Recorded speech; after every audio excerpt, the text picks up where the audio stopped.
Précisément la situation en Irak et l'offensive américaine, les conditions de l'offensive américaine qui sont au centre d'une polémique aux États-Unis où plusieurs généraux à la retraite accusent le secrétaire américain à la défense, Donald Rumsfeld, des erreurs commises sur le terrain irakien. George Bush a réaffirmé son soutien à son ministre. Guillaume Debré, Tristan Dessert sont nos correspondants.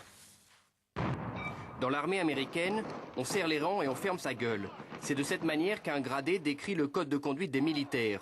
Mais 6 généraux à la retraite ont décidé de faire exception à la règle. Un par un, ils ont réclamé la démission de leur ancien patron, le secrétaire à la défense Donald Rumsfeld. Et fait rarissime, ils l'ont fait dans la presse américaine. L'un d'eux a déclaré dans le New York Times, ouvrez les guillemets, il est incompétent sur les plans stratégiques, opérationnels et tactiques. Un autre, le général John Baptiste, qui a commandé la première division d'infanterie en Irak, est encore plus acerbe. Nous avons servi sous un secrétaire à la défense qui n'a jamais compris la notion de commandement, qui abusait de son pouvoir, qui était arrogant et qui ne s'est pas entouré de conseillers solides. Ces généraux accusent Donald Rumsfeld de ne pas avoir écouté les conseils de son état-major lors de l'invasion de l'Irak en mars 2003. Pour certains experts militaires, ces déclarations ne sont que la pointe de l'iceberg et traduisent un vaste mécontentement dans l'armée américaine. Donald Rumsfeld, lui, affirme qu'il ne démissionnera pas.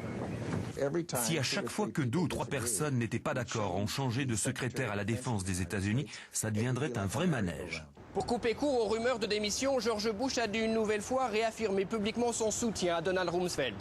Mais cette grogne sans précédent dans l'armée américaine risque de laisser des traces dans l'opinion publique. Ils ne sont aujourd'hui plus que 38% à faire confiance à leur président.